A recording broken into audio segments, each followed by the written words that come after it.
Bugün ailemin ve komşularımın isteklerini yerine getireceğim.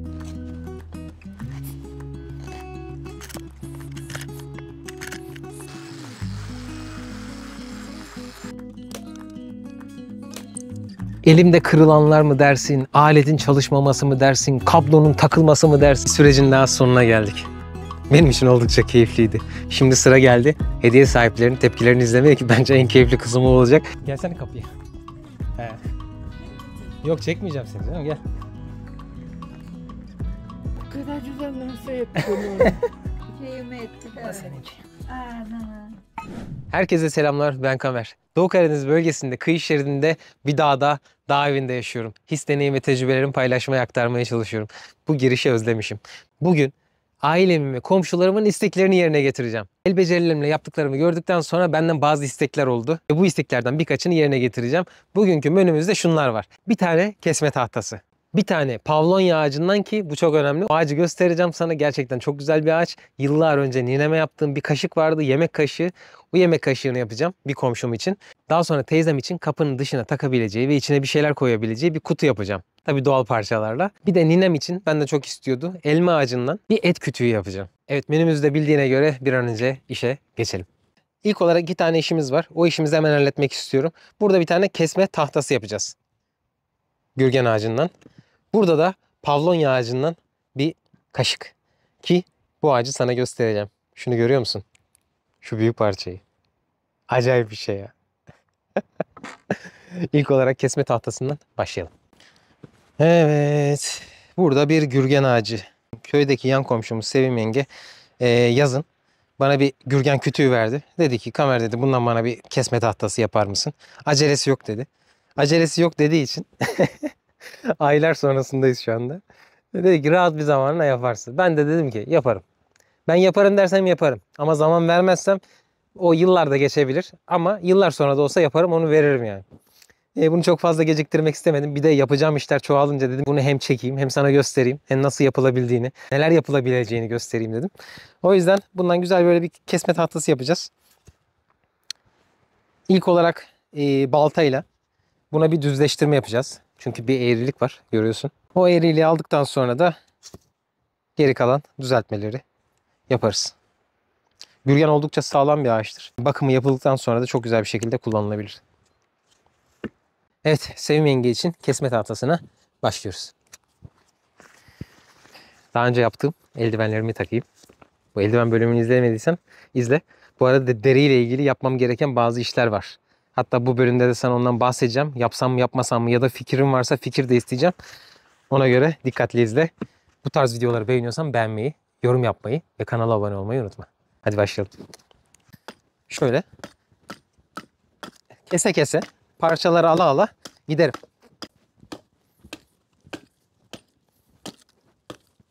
Bu eğriliği almaya başladım. Az kaldı zaten. Bak, büyük parçalar alırken uzaktan tutmanı tavsiye ederim. Şöyle baltayı.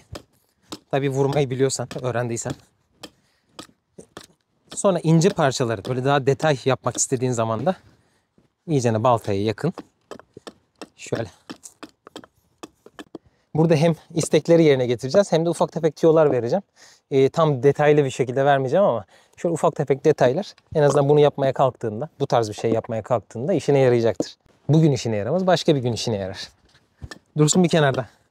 Ninemin dediği gibi bil, yapmasan da olur.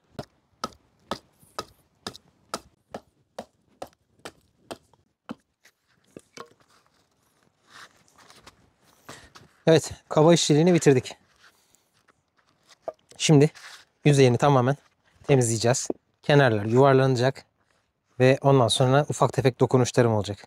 Evet, şimdi kullanacağımız teknolojik bazı aletler var. Onları göstermek istiyorum sana. Bu işleri biraz daha hızlandırabilecek, biraz daha vakitten tasarruf ettirecek, güç olarak da çok yormayacak bazı aletler var. Şimdi kullanacağım şey daire törpü. Avuç içi taşlama makinesine takacağım ve bununla yüzeyini tamamıyla pürüzsüz hale getireceğim. Bu işi oldukça kolaylaştırıyor, hızlandırıyor. Çok fazla iş yapacağım için, sadece buna ayırsaydım bugünü yavaş yavaş yapardım ama çok fazla işim olduğu için bununla biraz hızlandırmak istiyorum işi.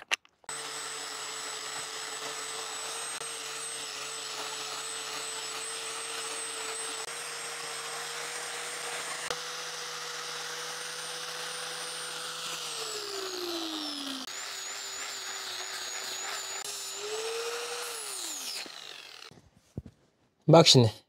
Şunun düz olup olmadığı ile alakalı küçük bir tüyo vereceğim sana. Bak şimdi. Sesi duyuyor musun bak.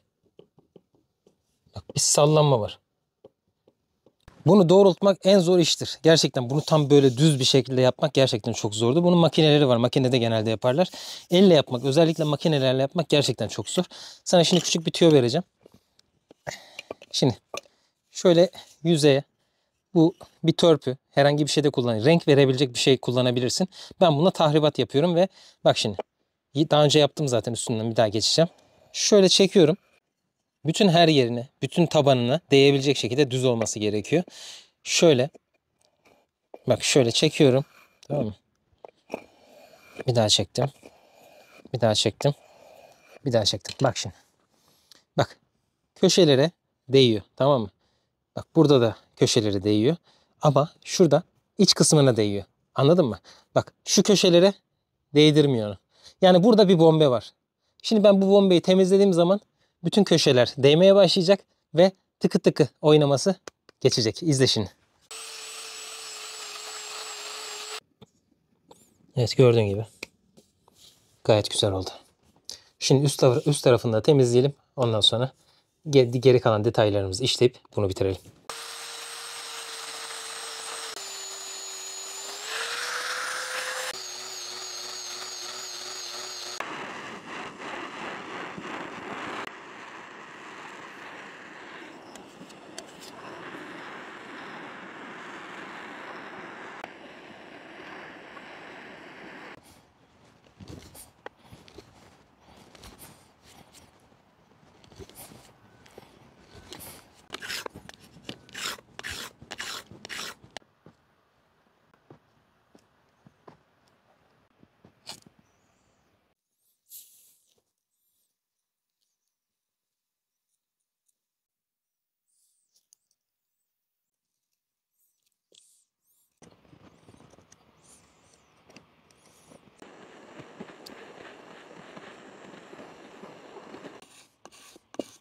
Evet, kesme tahtamız hazır.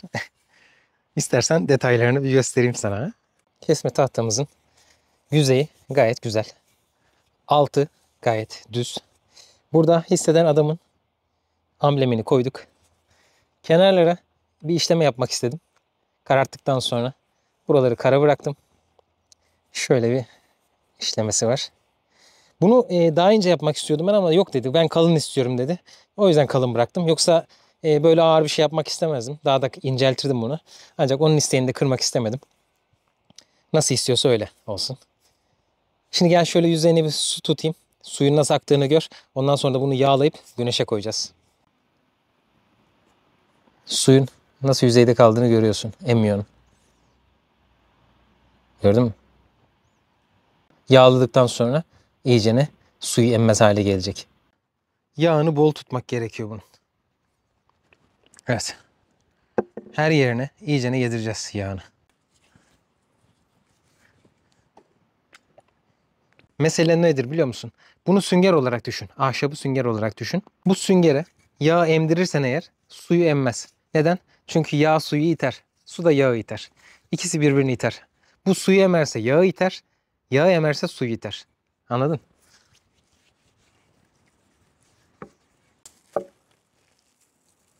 Şöyle birkaç saat güneşi görmesi benim için yeterli olacaktır.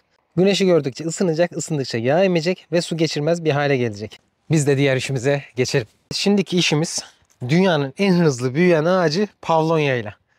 Bundan güzel bir kaşık yapacağız. Bundan yıllar önce, neredeyse 3 yıl olmuştur. Nineme çok güzel bir kaşık yapmıştım. Ninem demişti bana. Oğlum dedi, bundan bir kaşık yap bakalım nasıl olacak. Benim tahminim çok iyi olacak dedi. Yaptık. O kadar hafif. Bak. Parmağımla şu kadar dalı kaldırabiliyorum. Bu kadar hafif ve bu kadar sağlam bir ağaç. Ve o kaşık hala duruyor. Ondan sonra tekrardan yaptım. Onların hepsinin videosu kanalda var. Pavlonya ağacının videosu da var. Yani Çin kavağı diye de geçiyor bu. Pavlonya diye de geçiyor. Dünyanın en hızlı büyüyen ağacı olarak da araştırabilirsin. Şimdi bundan diğer komşuma bir kaşık yapacağım. Benden yıllar önce istemişti. Ben de olur yaparım demiştim. Ama zaman vermemiştim. 3 yıl oldu. Bak, benden söz alırken zamanla alman lazım. Yoksa yaparım bak. Ölmeden yaparım ama zamanı belli değil işte. Neyse abi, bundan güzel bir tane kaşık yapalım.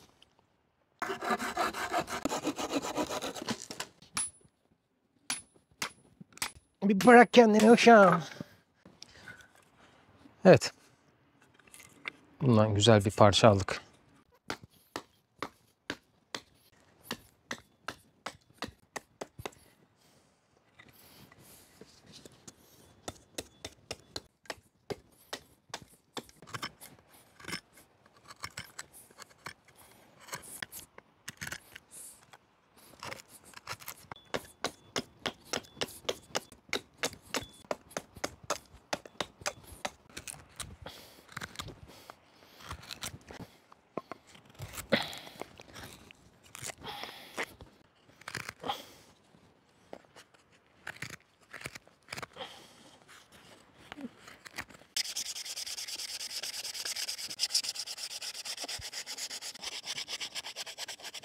Kaşığımız hazır.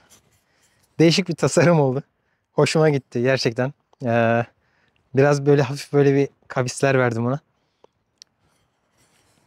Gel yakından göstereyim. Ve yağlayalım, kaldıralım. İşte Pavlonya kaşığımız. Bak şuradaki oluk kısmı vardı ya ağacın içinde. Onu da bıraktım. Tamam mı? Şu çok değişik oldu. O kadar hafif ki şimdi tartacağım bunu ve evindeki tahta kaşıklarla kıyaslayabilirsin bunu. Normal bir yemek kaşığı boyutunda. Kaç santim? 30 santim civarında boyu. Dışından yine aynı şekilde cilalama yaptım. Polisaj yaptım. İç kısmını da bıçak darbelerini bıraktım. Çok hafif böyle bir zımpara belki yapabilirim. Şimdi bunu yağlayıp kaldıracağım. İyice yağlıyoruz. Yağını emdikten sonra bunları tekrar göstereceğim sana. Böyle iç kısmına biraz daha koyuyorum. Öyle kaldırıyorum onu. O kısmın iyicene yağ emmesini istiyorum. İçindeki havayı alarak kapatıyorum. İşte böyle. Bunu da koyalım yanına. Evet, bugünlük işimiz bu kadar. Yarın devam edeceğiz. Evet, herkese yeni günden selamlar. Şimdiki işimiz bu. Teyzem getirdi bunu. Şöyle kapının dışında, apartmanda kapının dışında şöyle asılı duran. İçine ne bileyim ekmek sipariş verdiyse ekmeğe gelir. Faturalar vesaireler bunun içine koyulur. Ayakkabı boyasıdır, ayakkabı fırçasıdır hep içinde durur. Şöyle duruyormuş. Ancak şu kırılmış.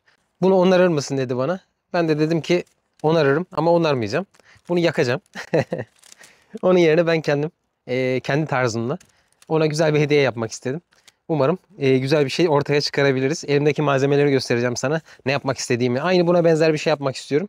Ama biraz kendi tarzımla olacak. Biraz da benden dokunuşlar olacak. Umarım güzel olur. Umarım beğenir. Gel sana malzemeleri göstereyim. Evet, malzemelerim bunlar. Ağaç kabuğunu kullanacağım yine. Kiraz kabuğunu kullanmak istiyorum. Çünkü kiraz kabuğunu çok beğendi. Yaptığım çantayı çok beğenmişti. Şöyle şu kısmının kiraz kabuğuyla olmasını istiyorum. Elimde bu parçalar var. Şunu muhtemelen şu arkada kullanabilirim. Bunu tabanda kullanabilirim. Bunu hafifletmek için içine bir oyma yapabilirim. Bir şeyler düşünüyorum. Çok aman aman bir şey olmayacak. Sadece görüldüğü zaman benden çıktığı belli olacak. Yani fonksiyonel bir şey değil. Aynı şekilde sepet tarzı bir şey olacak. İşlevsel olacak. Duvara asılabilecek. O kadar. Geri kalan her şey beni yansıtacak. Bunu taban olarak kullanmak istiyorum. İlk işim buna böyle şöyle bir şekil vermek. Basit bir şekilde şöyle.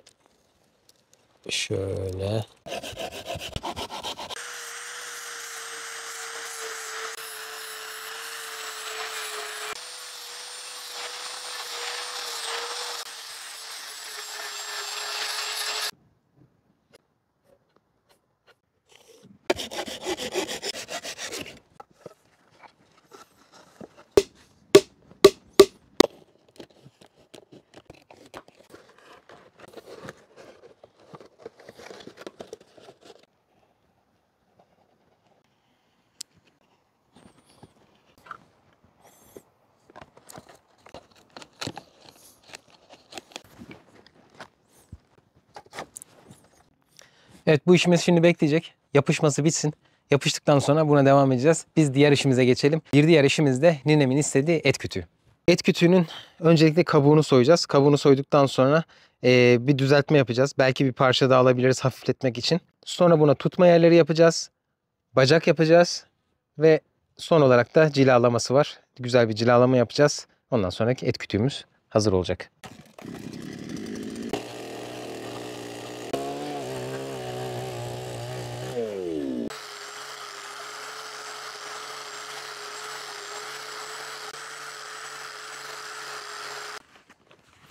Bu kabuğun soyulması gerekiyor çünkü kabuk bakteri üretir.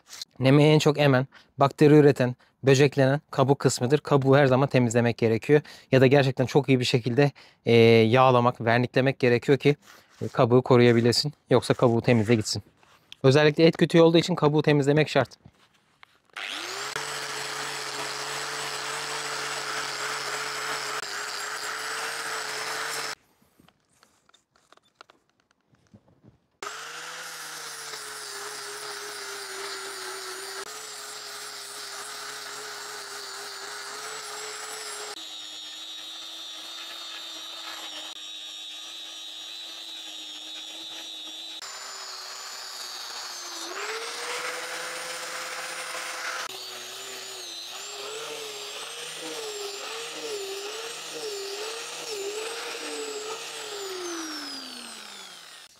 Bütün zımparalama işimiz bitti. Pürüzlerini aldım, tertemiz ettim. Şimdi sıra geldi buna şöyle yanlardan tutma yeri yapmak. Artık buradan ya da buradan. Bir de buna ayak yapmak. Evet, şimdi şu diğer işimize geçelim. Bunun yapıştırması bitmiştir. Bir yapıştırma daha olacağı için buna da bir dönüş yapalım. Bunun önce kenarlarını bir düzelteceğim. Ondan sonra diğer kısmı kapatacağım ve yapıştıracağım.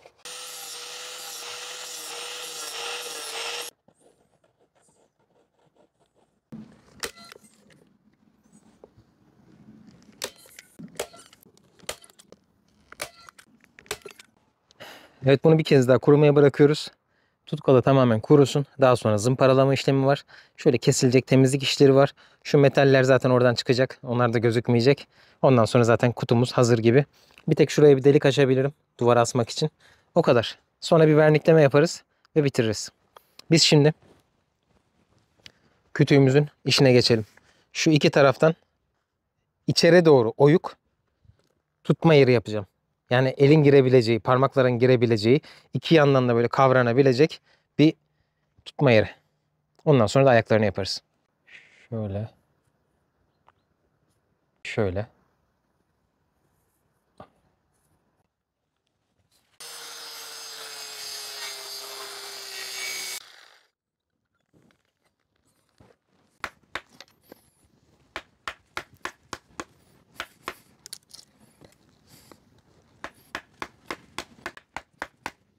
Evet. Gördüğün gibi biraz daha derinleştirebilirdim ama gerek yok. Şöyle iki taraftan da tutup şöyle kaldırılabilecek. Evet, ayak için şöyle bir akasyam var. Bundan 3 tane muhtemelen çıkar. Belki dörtlü yaparız, belki üçlü yaparız. Şu an emin değilim. Duruma göre bakacağız. Bunu bir ortadan yarayım diyorum. Bakayım parçalara. Güzelse, işime yararsa bu akasyadan yapabiliriz.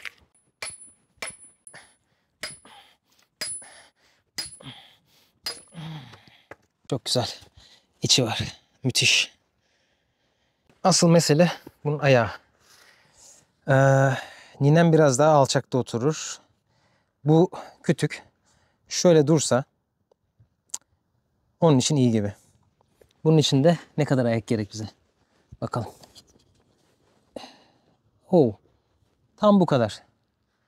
Bak. Şöyle aşağı doğru vuracak. Aynen. Tam bu kadar ama bunu bir de şu payı var. Şu kısma gelecek payı. Buna bir bu kadar da ekleme yapacağım. Bunun boyu kadar yeterli. Baktım ki uzun geldi. Alttan keserim. Onun boyuna göre yaparım.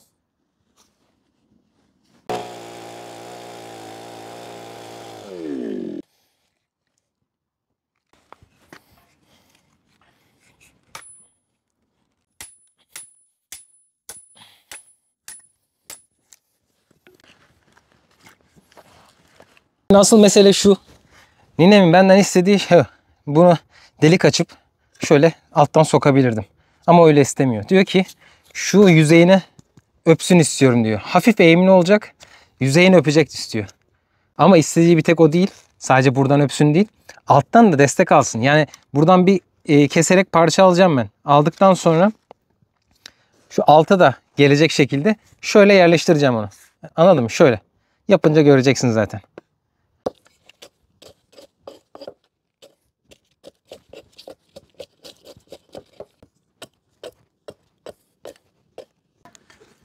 Evet, kenarların keskinliğini aldım. İnce zımpara işine girmeden önce bir tane ayağı denemek istiyorum. Nasıl yapabileceğim diye.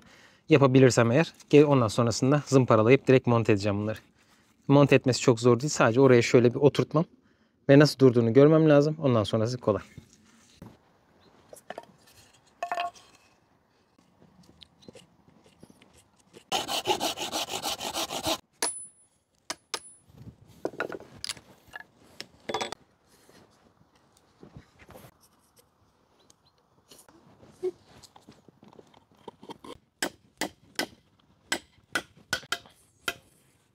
Şimdi kesme yapacağım. Uzun gelen kısımları bir 5 santim kadar keseceğim ve düz yapma yöntemini gösteriyorum sana. Öncelikle buradan terazisini alıyorsun, tamam mı? Düz bir şekilde olması lazım. Artık su terazisiyle mi bakıyorsun, neyse. Baktıktan sonra aynen yerde duruyor değil mi? Durduğu yerden şöyle bir tane 5 santimlik bir yükselti koyuyorsun ve aynı ona 0'a 0 şöyle bir kese atıyorsun ona. Şu yerdekini öptürerek yaparsan tam tabana değecek şekilde bir kese atmış oluyorsun. Neredeyse kesi bitecek. Bunu almıyorum çünkü diğer ayakları da kesmem lazım. Bunun sonunu artık bunsuz da kesebilirim. Şimdi diğer tarafa geçiyorum.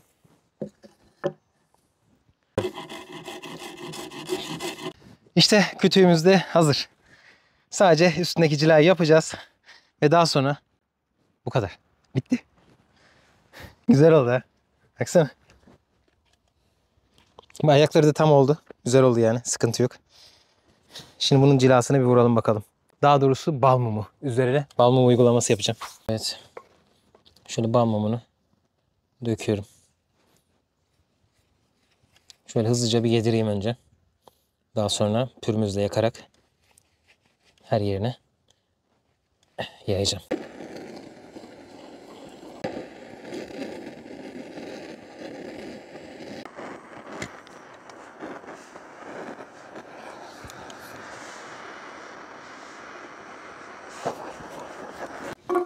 Şimdi son olarak geri kalan kısmına benim hazırladığım, reçineden yaptığım tarifini de paylaştım.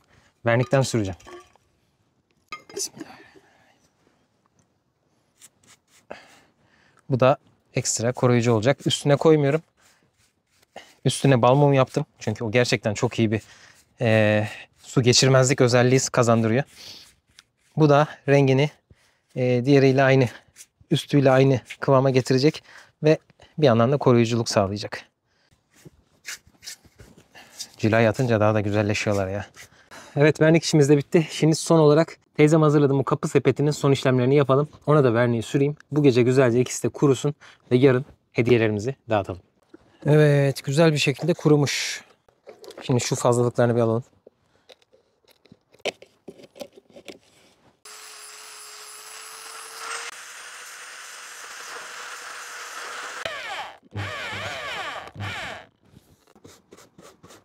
Cila çok güzel ya. Şuna baksana. Benim cilam.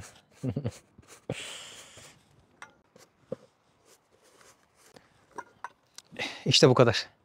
Bunu kurumaya bırakalım.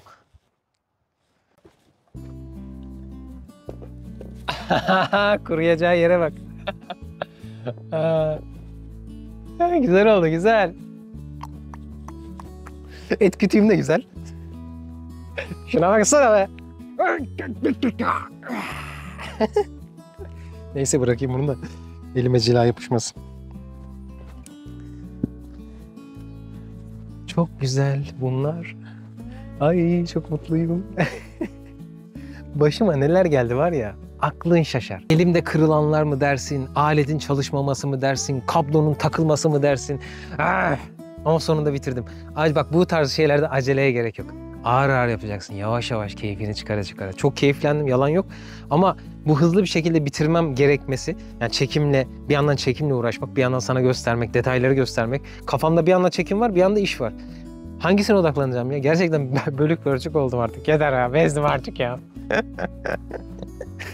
Neyse, çok güzel, çok keyifli bir gündü. Yarın bunların hepsini sana detaylı bir şekilde gösteririm. Sonra da sahiplerine veririm. Şimdi etrafı toplamam lazım ama etraf var ya. Oo! Şu etrafa bakar mısın? Sadece aletleri toparlayacağım. Geri kalanını zaten işim bittikten sonra bunları süpüreceğim. Yağmurdan önce özellikle kaldıracağım bunları. Ama önce alet edevatı kaldırmam lazım. Ve güneş battı. Güneş gitti artık. Birazdan da akşam ezanı okunur. Ben de eve girerim. Hoşça kal.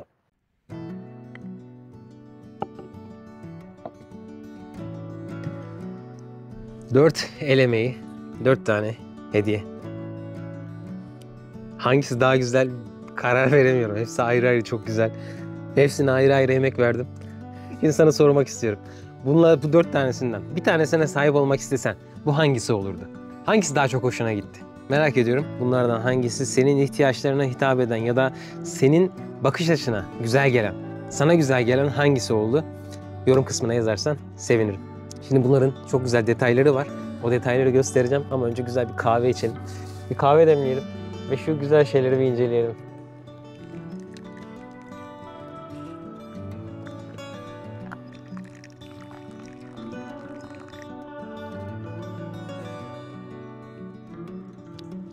Evet, şimdi gel şu detayları bir inceleyelim. Şimdi ilk olarak kaşığımızı. Kaşığımızda hafif bir kavis verdim biliyorsun. Şöyle yan duracak. Doğal parça olsun, düzgün değil. Biraz kusurlu olsun istedim. Doğadan çıkmış bir parça gibi. Hemen şuraya da şöyle arkasında görüyorsun zaten. Çok güzel böyle polisaj işlemi yaptım. Kayganlaştırdım. Yağını güzel emdirdim. Şuraya da hisseden adam amblemini koydum. Evet, bir diğer ürünümüz kesme tahtamız. Kesme tahtamız gayet güzel oldu. Gördüğün gibi herhangi bir sallantı yok. İşlemelerimiz yağını çok güzel emdi. Şuraya bir tane hisseden adam amblemimiz. Bu da gayet güzel. O kadar güzel ki acayip pürüzsüz. Bir sonraki ürünümüz kapı kutusu. Bu da gayet güzel oldu. Verniğini emdikten sonra ile yosun detaylarını görüyorsun. Şu kabuğun detayları. Ağacın karakterinin burada olması gerçekten çok güzel. Hemen altına da hisseden adamı işledik. Bu aslında biraz da şöyle kıymetli. Burada çıkma parçalarım vardı. 2 tane farklı tahtam vardı. Hatta şunda kurt izleri de var. En azından bir şekilde değerlenecek bu. Kapının dışında asılı olacak ve kullanılmaya devam edecek. Ağaç kabuğuyla da görsel bir güzellik katmış olduk. Hemen şuradan da asma yeri var. Yine her biri ayrı güzel ama şu çok başka oldu. Burada hisseden adam logomuz var. Yine aynı şekilde. Bunu biraz daha büyük işledik. Yüzeyine sürtünerek yakma işlemi yaptım. Bacaklara hiçbir şey yapmadım. Sadece vernik sürdüm. Altı böyle gözüküyor. Hemen şu yanlarda tutma yerleri var. Tutma yerleri gerçekten çok rahatlatıyor. Şöyle göstereyim. Son olarak üstündeki bal mumu cilası. Bu gerçekten çok önemli. Yüzeyi müthiş. Yani pürüzsüzlük bakımından harika. Çatlaklıların hepsini mumla doldurdum. Yani etin suyu kütüğe değmeyecek, girmeyecek. Oldu ki bal mumunda böyle çizikler oluştu, tamam mı? Şimdi mum olduğu için belki bıçak izleri olacak. Hafiften böyle bir yakıp bezle silmesi yeterli olacak.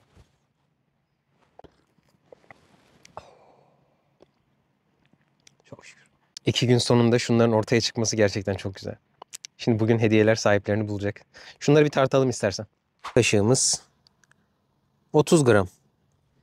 Şimdi şu boyutta bak, 30 santimlik bir boyutu var ve yemek pişirme kaşığı olarak düşün.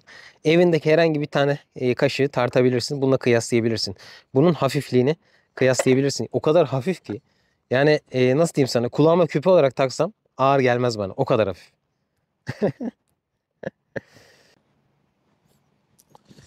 Bu da 1 kilo 900 gram diyebiliriz. Bu da 148 gram mı? Yok. Bu da 748 gram. Bu da gayet iyi. Bunu tartmaya gerek yok zaten. Bu eşek ölüsü gibi. Peki şu kahve standımı tartmadık. Bir tartalım bakalım. Komplesi her şeyle birlikte 947 gram. Yani bunun yanında taşımak istesen neredeyse 1 kiloluk bir ağırlığı var. Şundaki çatlakları görüyorsun değil mi? Bu çatlaklar oluşabilir ama hiçbir şekilde kırılma olmayacak. Çünkü şunun kabuğun ne kadar sağlam olduğunu sana gösterdim asılarak. Bu her ağacı her türlü tutacak. Daha sonra ne yapacağım biliyor musun? Bunları içine mumla dolduracağım. O yüzden açılmasını bekliyorum. Çünkü taze bir ağaçtı. Ve şimdi son bir işimiz kaldı. Bu ninemin yıllardır kullandığı satırı. Üzerinde tabii nemden dolayı uzun zamandır kullanılmıyor. Paslanmalar var. Hem paslanmasını çözeceğim. Tertemiz edeceğim bunu. Yağını süreceğim. Ve bilemesini yapıp bununla birlikte vereceğim.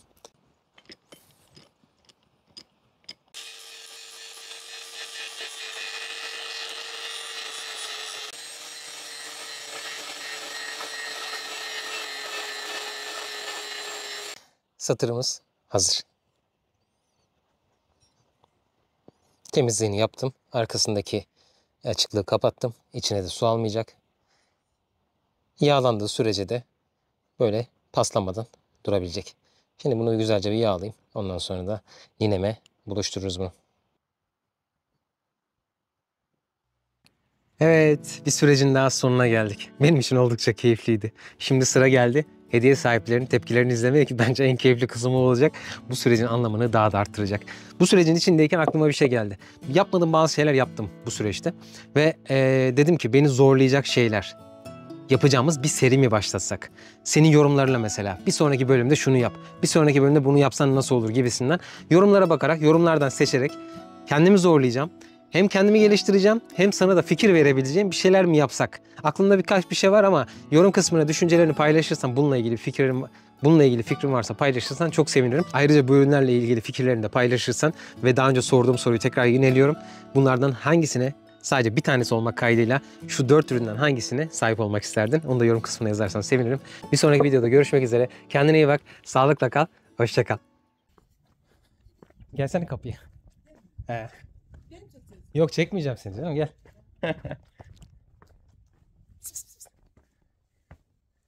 Selamünaleyküm Dilek Hanım. Sevma dedim benim için gezelim. Merhaba. Sen hatırlıyor musun? Evet. 3 yıl önce. Evet. Senden ne haber? Hoş geldin. İyi, senden? Sabah geldin. İyilik, sen ne yapıyorsun? İyi, çok şükür. Aklımdaydı her zaman. Evet. Ama sana zaman vermediğim için Çok 3 yıl sonra ederim. yaptım. Çok teşekkür ediyorum sana. Allah Rica razı olsun. ederim. Böyle şeyler dedikodu yap. Ne yap lan deme bir adamsın. Sevim yenge. Sevim yenge, ben de sana geliyordum.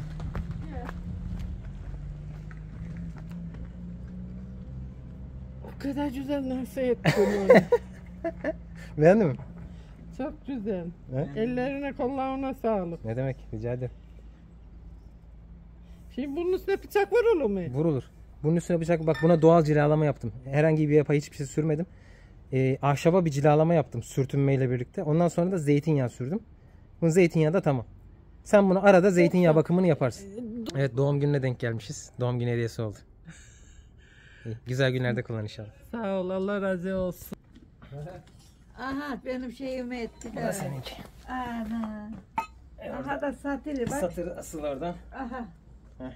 Allah razı olsun. Çok sağ ol. Bir bak bakalım boyu nasıl? Çok güzel. Bir kere ayaklarını ben şey yapmadım, kısaltabiliriz. Senin boyuna göre. Biraz daha az daha kısa. Ne kadar istersen. Evde bir dene. De ki bana şu kadar Yok. santim daha. Çünkü neden diyeceğim sana biliyor musun? Biraz Yükseğe benim vuramaz. yüzümden az daha ha böyle olsa iyi olur. Ama şimdi bununla kovada oturuyorsun ya sen. Ha. İskemiye bak. De ki bana şu kadar kesilecek, keseriz biz. Ha, sen ha böyle saktın bunları. Nasıl istiyordun ki? Böyle demedim ben. Altına geçirdim onu. Bak alttan geçti. Ha. Değdi ona. Ha. Onu da parlattım. Bilettim anan, eli keskindir, dikkat et. Hani parmağını koy bakayım nasıl kesiyor. Çok güzel. Çok biletmesen Hakan. İyi gidi. Yok, çok bilet. Buradan aldı satıcı. Bu var ya, kimin satırı biliyor musun? Kayınvalidemin kaynatasının o zamanın satırı. Hı. Hacı Tahir dedenin satırı. Onu yağda o bırakmak zamanın lazım. satırı. Yağda bırakmayınca paslanıyor. He. Allah razı olsun. Bak ha, burada tutma yerleri var anne, gördün mü? Nerede dur. Ha. Göz görmez dedi. Heh, tutma yerleri var yanlarında. Ha bak Oradan kaldırıyorsun. Çok güzel. Bu elma şeyidir ha, çok Ha. güzel. Allah Aa, razı önünde olsun. de benim amblemim var. Bak. Öyle. Topal lütfen ha burası. Orası yamukta. Ha buraya da şey amblemi yaptım. Çok güzel. Aha. Hı hı. Allah razı olsun. Senden. Ellerin dert görmesin, evi dünyanı aydın etsin. Amin amin. Allah yolunu açık etsin. Allah Peygamber Efendimizin Kamer. Amin. gövdesi altına Haberi olasın. çıkaracağım sana şey olur. Oo. Fosili var orada. Ha? Hayırlı iş, hayırlı iş. İnşallah. Bunlar ayağına geliyor da bunlardan bir şey yok. Şey diyeceğim bak, dışına benim yaptığım çamdan verniğim var. Tamam mı? Üstüne de bal mumu. Bu kayganlığı veren bal mumu. Peki satırla vurursan gidecek. Gitsin, önemli değil. Ne yapıyorsun? Yakıyorsun bunu. Bir siliyorsun bezle, bal mumu yerine geliyor tekrardan. Ha. Öyle özelliği var. Ha. Bu bal mumunu yapma sebebim, bayağı da emdirdim onu. Et kokusu bilmem nesi kalmasın diye, tamam mı? Ha, evet çok güzel. Allah Bu çizilebilir, önemli değil. Allah razı olsun. Bunun işini koy bir yere, dursun oraya, sayda et üstüne. Ha, aynen. Şey olarak kullanabilirsin bunu, sehpa olarak. Evet. Bir yıllar önce sevim bunu bana kim etmişti böyle bir tane Tahir. Allah rahmet etsin. Yeme.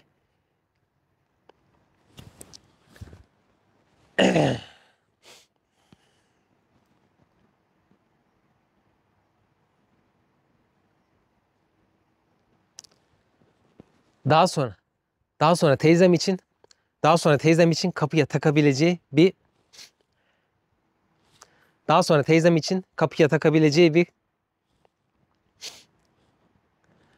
sonra teyzem için kapıya takabileceği bir içine bir şeyler koyabileceği